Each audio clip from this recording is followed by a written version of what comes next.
Insistinze nnyo ku kalulu ke tugendamu aka by election e Kawempe. What are our techniques? What have we planned?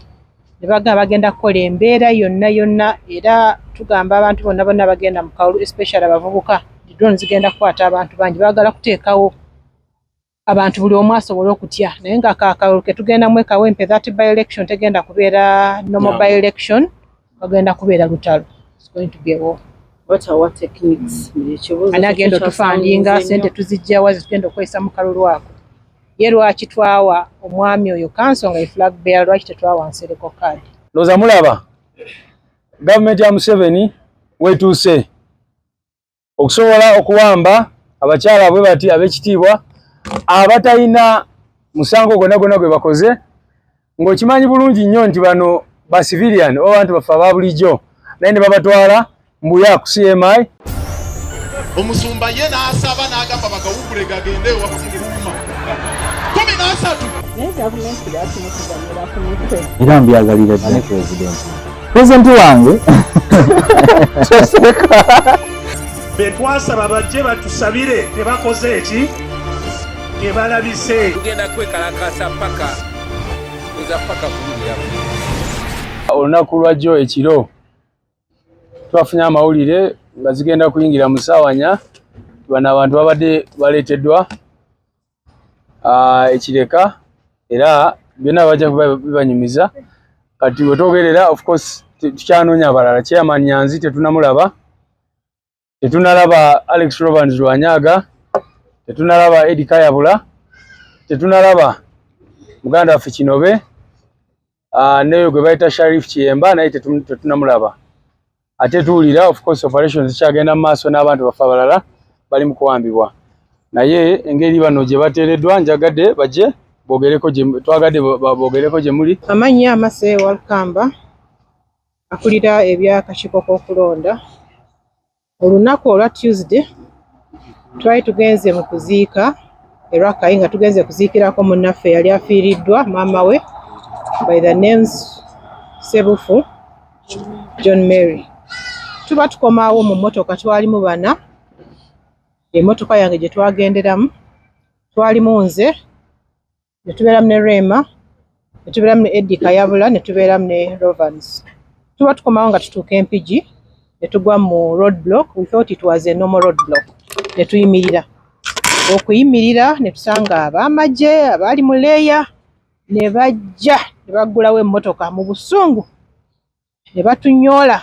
Tugamba what have we done, nga tebakitukiza kwogera kintu kyonna. Ne batukwata ne batukyusa esi ne batukyusa enkono ne batupushinga ne bateeka mu drone.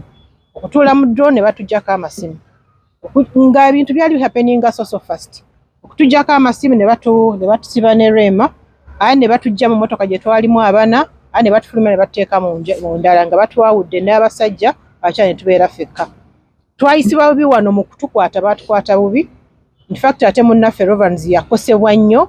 Lwaki yakosebwa? Ng'essimu ye balowooza agigaanidde, so n'essimu yali egudde wansi w'entebe era yakosebwa eriiso munaaba mumulabire. So ne batuvuga ekiro nga batubisa amaaso, tetumanyi gye tulaga ate nga batusibye. So mu mmotoka gye twali mwalimu omukyala yatugamba muli bakyala bannange, we mulaga bagenda batokyalinga naye mu cooperating mwogere bonna bye bababuuza. Ne batuvuga.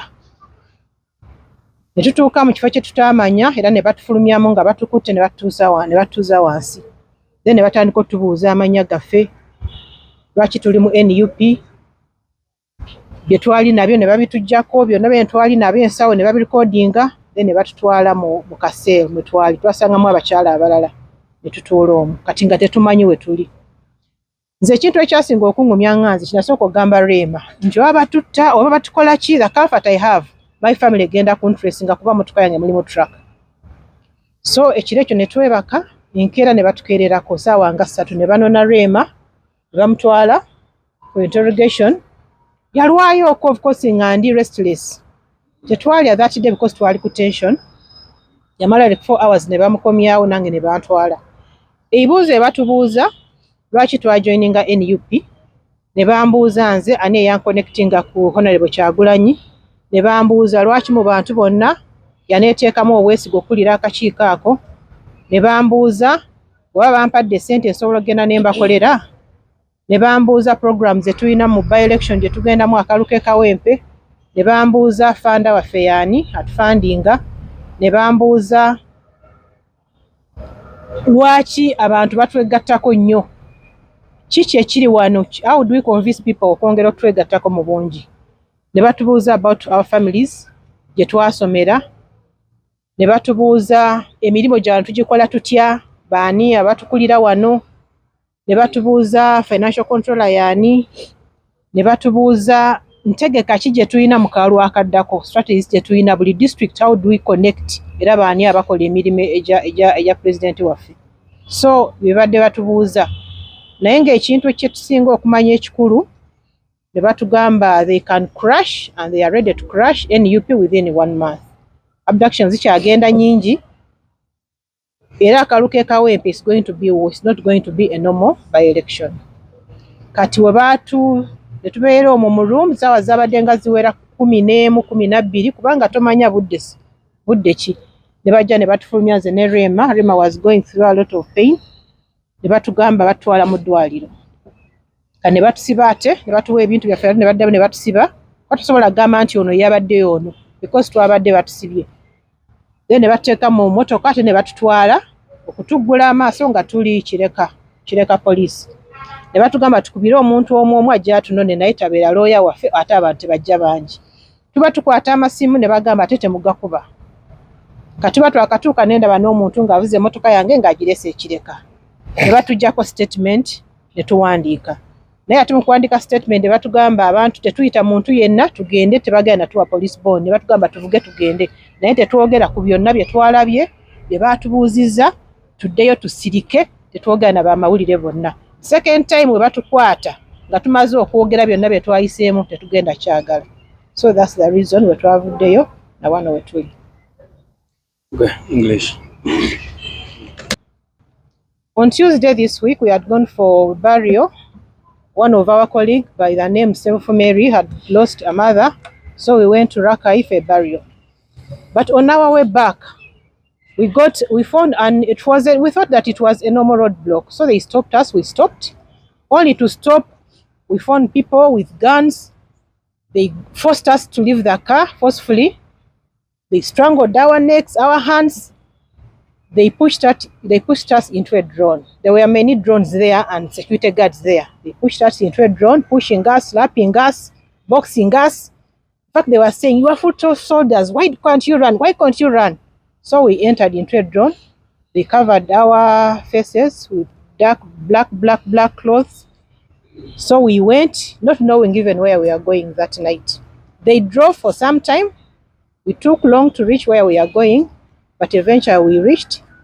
We came out of the car, still we are covered, not knowing where we are going, but there was a lady trying to direct us. So they made us sit on the floor. That's when they started asking us questions. Where are you coming from?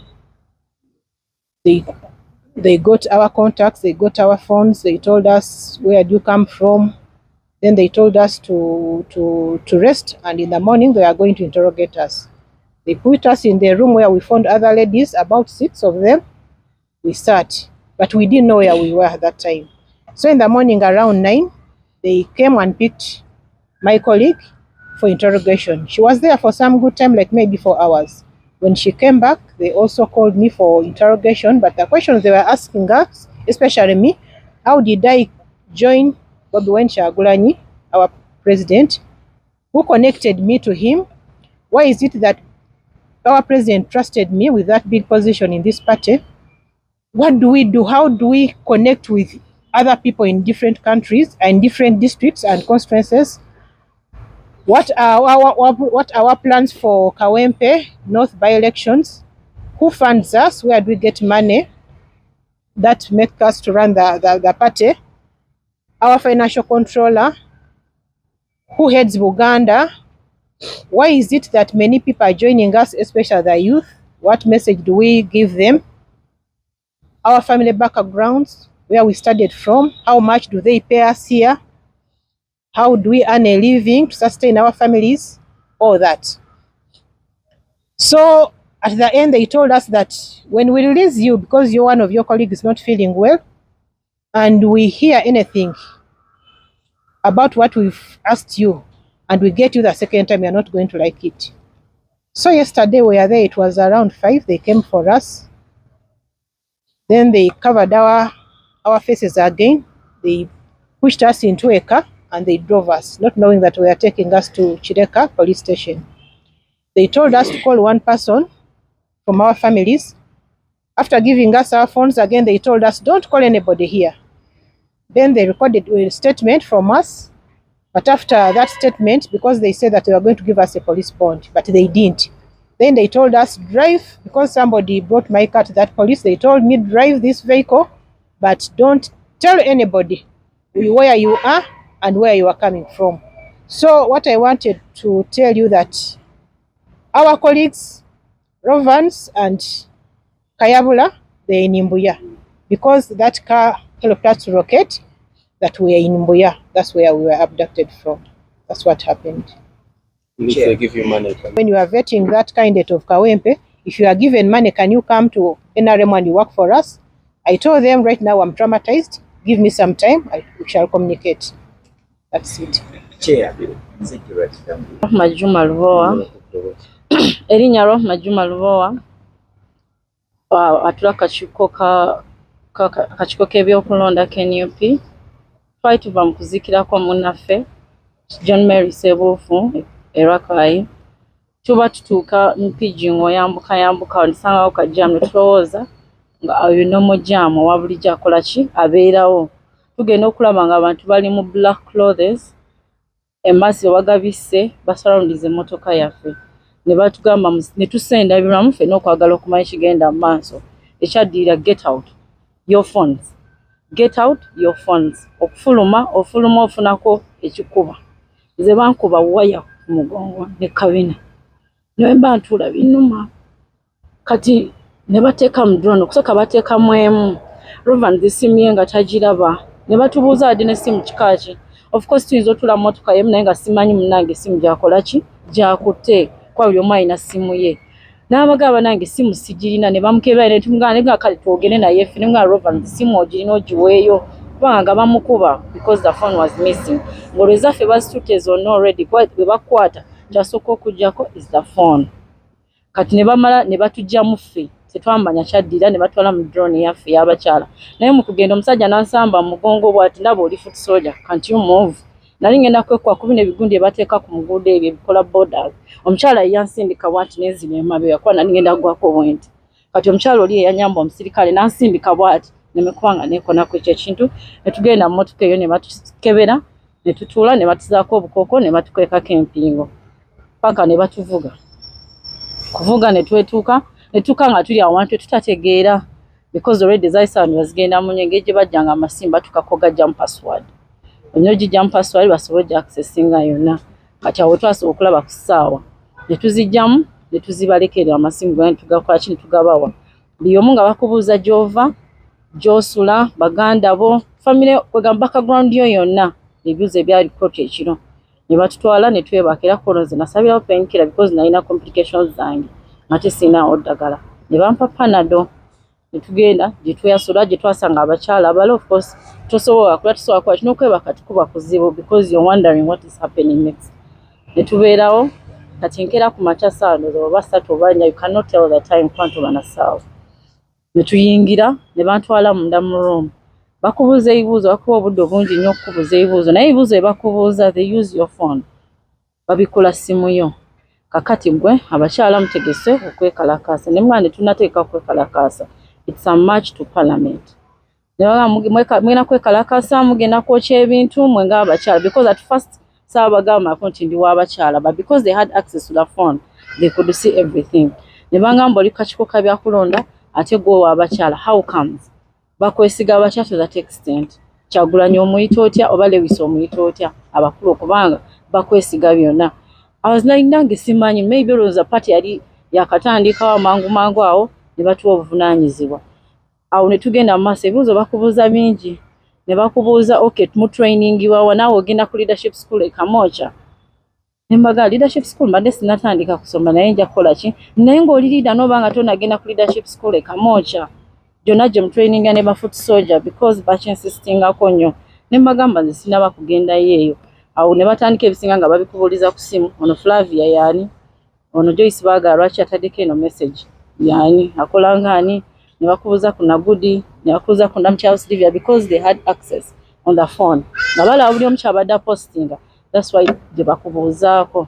Kati awo ne nvaayo ne nkomawo. Awo ko olunaku nafuna ku kadde okulya ku baganda banjuke amaaso gaba mabike, ne mbulya ku Rovanzi ng'atudde awo ne kayabula. But the following day I did not, because akoro twaitu akagina fina batubuuzaako naye ngo buli omu alina amubuuza naye nga mu kitundu ekimera owulya eddoboozi lya munno mu nnyumba omwo muli oba mu room mwe twali. Awo ne nvaayo ko olubuto lwali lunnuma ne bagaka basooke bayita ono, nze ne banzizaayo. Kati jjo era ne nzirayo ku makya ne bambuuza naye jjo nabadde very bad luck nga siri bulungi yadde jjo. Kati ne banzizaayo mangu kwabe bampadde ne chai baga maybe you give us some hot water. Ne nvaayo ne banziza mu room ne balyoka batwalaani Mase. Naye olw'eggulo batukima ye bwe bamututte yaluddeyo. Kati zaadde bakankuba empiso ne baa temukuba mpiso ku kabina kubanga ekigere kye mukube ku kisambi kuba kabina kannuma baakakubye. Kati ne bankuba empiso ku kisambi ne nzija ne neebaka ne nfunamuko ku relief because it was a painkiller. Ne neebaka mukaawo. Kati neebase nagenze ne mbawuza bannanga bali muli mukyala tannadda akyaliyo. Olwamaze n'akomawo awo ne batugamba mujje mwembi tugende tubabuuza ebibuuzo omulundi gumu because naadde sewula bulungi nga nsesema kati ng'ate eno yalina okunkwatako. Kati ne tujja awo ne twatuuse ate batutte mu room ndala awo batuweredde ebintu byaffe tetwazemu nakusayininga nga buli bwe twayingira twasayininga nga tubiteekayo wante twasayininze. Ne babituddiza era ne batuzzaako obukookolo ne batuvuga.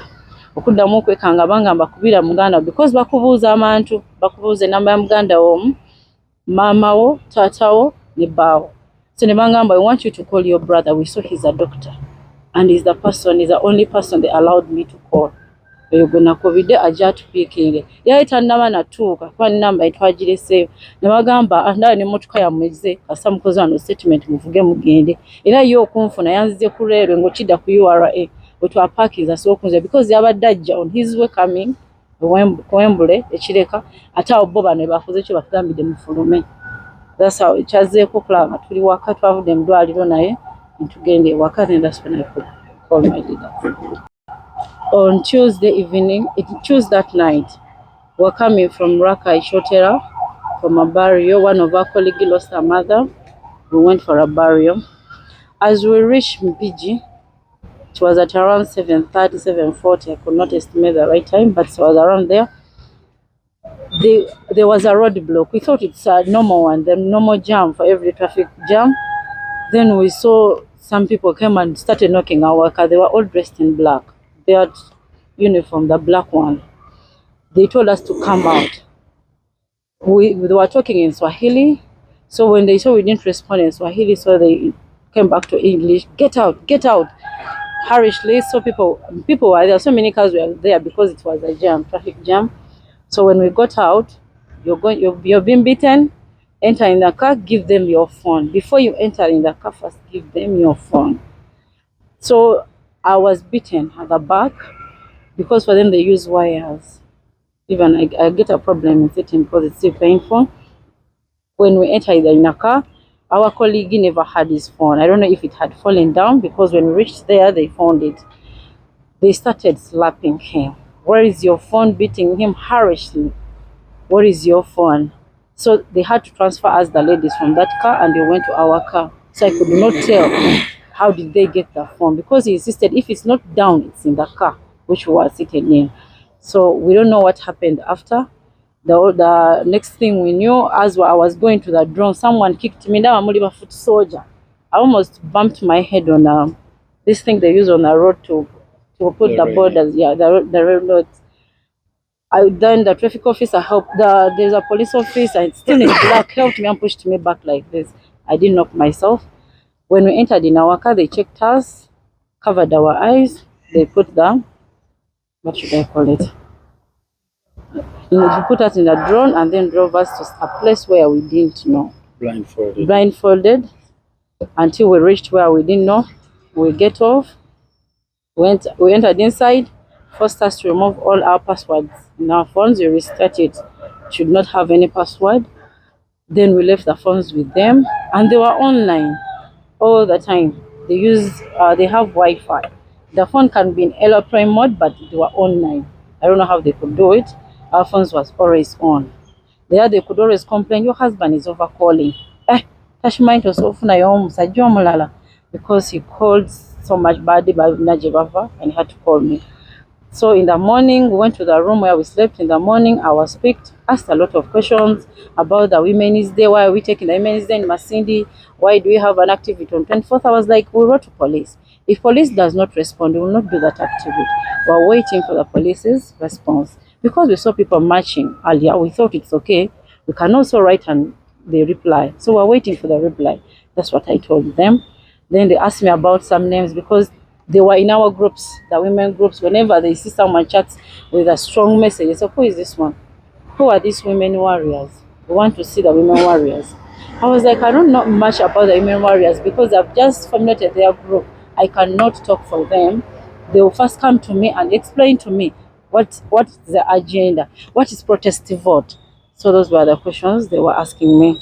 And how comes Chagula trusted me so much and Lewis to be on the EMC and still to lead the women. I was like, maybe I have passion for the women. That's why I could answer them like that. Then eventually yesterday I came back, but I was sick. Eventually yesterday they called me again. I was in a lot of pain with tears. So they didn't take long questioning me. They questioned me for some time. They were like, we'll take her to our hospital because they have a hospital within. Then they took me to the hospital. They wanted to give me a painkiller injection. I was like, don't inject on my buttocks because it's paining if people caned me. They injected it on the thighs. Then afterwards, I was sleeping. They took her. They took long, then brought her back. Then they told us to dress up and we'll go for more interrogation. From there, that's when we found out they're giving us our bags. And they told us they still blindfolded us and drove us up to Chireka. The only time I get to know that we're in Chireka, when they told me to call my brother because he's a doctor and says, call your brother. I called my brother. Before even he could reach at Wembley, they told us to drive off because Matthew's car was already brought to us. They were like, you drive, they'll find you along the way. By there, as I was coming, that's why I came so much sweating. Around here, I found the drones and the vehicles again. I felt so bad because even at night, I fell to sleep. Whenever I could hear a car, I felt like someone is coming towards home. So when I was coming just along this road, I found them. I had to get off whatever means I was using. I had to foot. I started running like a mad person. I had to buy a kavera and put in my bag so they don't recognize me because those are not my clothes. I reached at my brother's place. That's where I'm staying for a treatment for now. Waliwo omulala gwe babaddeyo naye nga foot soldier naye nga tebasobodde kumurecognizinga naye nga mukyala. So gwe mbadde mbabuuzaako. Abadde mulenzi. Yes, mukyala because we were seated abadde n'abalala. We didn't say any other woman, but oli abadde mulenzi. Nga bamubisa. Blindfolded. Can you hear the voice when they're asking? We're foot soldier. Why don't you answer these and that? They take him to another room. So they say one. Ekintu ekisookera ddala era kye nabagambye nze siri mumanyi w'amateeka. Kuba bambuuza bakwarestingako ne mbagamba nedda. Ne bambuuza lwaki tebakwarestingako ne mbagamba siri mumanyi w'amateeka. Oba toli mumanyi w'amateeka nga toyina kintu kyonna kye waziza kikyamu, siba lwaki otya okwogera b'amawulire. Singa waliwo ekintu kye tubadde tukola nga mu NUP nti oba kya bulabe twali badde twetya. Naye tuli balambulukufu, ebintu byaffe byonna byonna tubikola mu musana, kati siraba lwaki weekweka oveeyo oleme kwogera kituufu. Ate ffe otayogera kituufu abaavuddeyo bannaffe abasigaddeyo tebagenda kuyambibwa. Ffenna tubonaabona kyekimu, tetulina musango gwonna kwatulwanira nkyukakyuka, tulina okuvaayo twogere. Era bwe baddamu ne batukwata ebyo byabwe, ffe twewaayo dda nga tulwa twagala nkyukakyuka. Sijja kulimba nti oba nabadde nsobola okwekakasa nti kyekiro naye olw'okuba nabadde mpulira bubi bwe bankubye ne nzikakanyamu because bangambiddewo it's a painkiller, it's diclofenac. Bangambye twabadde mu ddwaliro nga bankubira akacupa ne bakamenya nga nange awo ndaba. So I cannot say wekiba nga balina kye bankubye nga kiri mu musayi because now siri musawo gamba nti kyekino. Naye nga ye empiso yokka gye bankubiddeyo nga apart from that and Panadol gwe bampadde. That is the situation we are going through as NUP. Yeah. Bainsistinze nnyo ku kaluke tugendamu aka by-election e Kawempe. What are our techniques? What have we planned? Ne bagenda kukola embeera yonna era tugamba abantu bonna bagenda mu kalulu, especially abavubuka. Drone zigenda kukwata abantu bangi, baagala kuteekawo abantu buli omu asobole okutya. Naye nga kaluke tugendamu e Kawempe, that by-election tegenda kubeera normal by-election, bagenda kubeera lutalo. It's going to be a war. What are our techniques? Ani agenda otufandinga, sente tuzijjawa zitugenda okukozesa mu kalulu ako. Ye lwaki twawa omwami oyo kanso nga flag bearer, lwaki tetwawa Nsereko card? Okay, you say that in English. Yeah, they asked us about what were our plans that we planned for Kawempe by-elections, and based on their questions and the discussions, they were saying that by-election is going to be a normal by-election. It's going to be war. And they asked me as a chairperson of the election management committee, why did I give Councillor Nalukoola a card instead of giving the flag? Maybe that's what I'm going to talk about. Yeah, so friends, you can see what is going on in NUP right now. It's very unfortunate. Many of our leaders, as I speak, are in fear. Some have to change cars. Many of them are not even sleeping at their homes because of the state of panic. Right now, there are some of our comrades who we are looking for. We don't know where they are because yesterday there was a threat that they could be picked up, but we are still trying to call their phones and they are not reachable. We don't know exactly what is happening. So this is a situation that is ongoing in NUP and in our country. You can imagine these harmless, wonderful ladies who sit on our election management committee. Why would they be held in a military facility? Why? And for us, we believe that it was after exposing them, because as you can see, that car had a tracker. So after they realized that the car tracker had pointed out exactly where they were, we believe that is why even that car was removed from that facility, because the car was able to show that they were being held at CMI. Remember, the whole day yesterday we were trying to ask them where these people were, and they kept saying that they did not have them. So it was after the issue of the tracker was exposed that these people at Mbuya, that they came out to say that. But you can see what we've been telling you. These are the things they've been doing to our foot soldiers and many other people that they abduct. They are always asking them, who funds NUP? What is your next plan? What are you planning to do? Why do you have a lot of support? And all those other ridiculous questions they ask. Right now, we are still looking for a head of mobilization, Chairman Nyanzi Fred Sentam.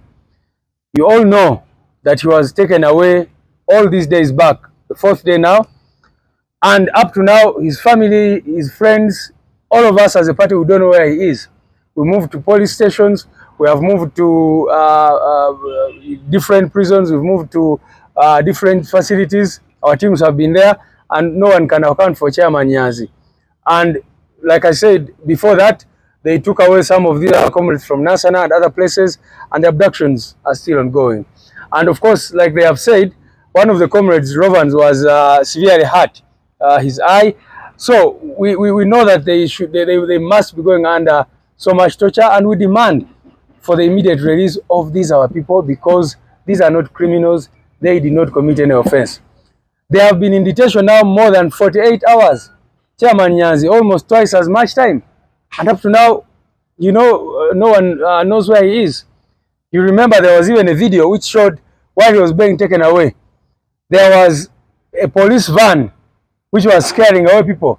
There were shootings and all that. So we condemn all these violations that are ongoing, and we pray that the people of Uganda will rise to the occasion and put an end to this madness. My last in English. One, since you... No, that one we shall address it as United Forces of Change. We are still meeting to agree on the other steps. You saw us come together for the prayers. Now we've been informed that these people have sneaked Dr. Bessie at Nakawa to charge him with treason and all that. So the state of impunity is still ongoing, and we are talking amongst ourselves as the Forces of Change to see what next steps we shall undertake to bring an end to this madness. Thank you. Uganda. Ya basio ne banyabo loza mulaba. Government ya Museveni wetuuse okusobola okuwamba abakyala bwe bati abekitibwa abatayina musango gonna gwe bakoze ng'okimanyi bulungi nnyo nti bano ba civilian oba abantu bafa ababulijjo naye ne babatwala mbuya ku CMI kati gye bayita DIS. Kakati bano babaddeeyo naye singa omukyalo ono kubanga bamukubandooza nekimuleetera stress n'afuna obuzibu obwo era tulowooza nti singa si ekyo n'okuba nti tubalabisiza ne tulaga emmotoka eyo tracker nti yali mbuya oba oli awo ne bwe twogerera baali badde bakyaliyo kubanga abasajja be bawamba nabo Rovans wamu ne Edi Kayabula nabo tetunabalabako. Chairman Nyanzi gwe basooka okuwamba naye tetunamulabako naye nga tebanawamba ne Chairman Nyanzi basooka ne bawamba abantu baffe okuva Nansana n'ebitundu ebirala. So tubanja bano abantu baffe kubanga tebalina musango gwonna gwe bakoze. Naye ekirala tuba tugamba buli lunaku nti bwe tubanga tukoze omusango gwonna poliisi bamanyi weeri batuyite ku CID tugende twenyonyoleko mu kifo ky'okuwamba abantu jjo mwalabye families nga ne family ya Masi wa Lukamba chairperson waffe wakakiiko ng'eyogera kati omuntu bamubuzaawo mu ngeri eyo tubadde tubagamba buli lunaku nti abalala abatakolera regime ya Museveni bwe banaavaayo nga batandise okuwamba abantu kati bannansi banaategeera batya nti ono awambiddwa babyakwerinda ono awambiddwa abantu abalala bakyamu kati ly'eggwanga lyaffe eryo litambuliramu nti enkya abantu bayinza okuba n'obuzibu n'omuntu era bakubanja ssente oba mwakayanira ki kyonna ne bajja ne bakuwamba ne bakubuzaawo nga teri ategedde abantu ne babeerawo mu kweraliikirira nga babuuza ali ku CMI ali ku poliisi ali ku crime intelligence ali mu ISO ali luddawa nga teri ategeera kyekigenda mu maaso. So tugenda mu maaso n'okubanja abantu baffe gwe mulamu omukulu. Twavaayo ne twogera ku nsonga twavaayo ffe ng'abantu ffenna baagala enkyukakyuka mu nsi eno ne tuterawo gavumenti salesale era mwalaba bwe bataale nabo bapanikinga ne baleeta Dr. Besigye ekiwandiiko ekyali kyakumuleeta wiiki ejja ne bakisembeza ne bamuleeta. Tumanyi bulungi nnyo nti bali respondinga ku pressure eyo kwe kumuleeta mu civilian court eyo newankubadde Singiza omulamuzi gwe bayita Singiza era yaddamu n'amusindika mu nkomyo. Naye tumanyi bulungi nnyo nti embeera ekyagenda mu maaso ya bunkenke mu ggwanga bawamba abantu baffe. Lwamu omu n'ababuulidde bw'abadde ajja wano drone zasanzeeyo n'abasajja ba counterterrorism n'ebirala era abadde alina okuva ku piki gy'abadde atambulirako n'atambula ku bigere okutuuka wano. So tujja kuddamu tutuule ng'abakulembeze tulabe ki ekirala kye tugenda okukola kubanga twabagamba tumanyi bulungi nnyo nti badikiteta bonna bannakyemalira bawuliriza pressure teri kirala kyonna kye bawuliriza era kye tugenda kuzaako. Ensonga zino tuzitutte mu kooti nga bulijjo abantu baffe abawambibwa tugenda mu kooti ne tusaba kooti okuyisa ebiragiro bye bayita habeas corpus oba ekiragiro ekikaka poliisi n'ebitongole bya gavumenti byonna okuleeta bano abantu mu kooti era bannamateeka baffe bafunye affidavits ku nganda z'abano abantu be basooka okuwamba Nansana twateeka mudda n'olunaku lwajjo tutaddeyo habeas corpus applications z'abano abantu abalala. So twagala bateebwe baleetebwe naye tetukyagamba nti baleetebwe ne mu mbuga z'amateeka kubanga kati byonna bye bakola biri mu bumenyi bw'amateeka. So twagala abantu baffe bateebwe basobole okudda ewaabwe. Omusumba ye n'asaba n'agamba bagawugule gagende wakufungiruma 13 era mbyagalira ddala pulezidenti wange betwasaba bajje batusabire tebakoze eki tebalabise tugenda kwekalakasa paka kulira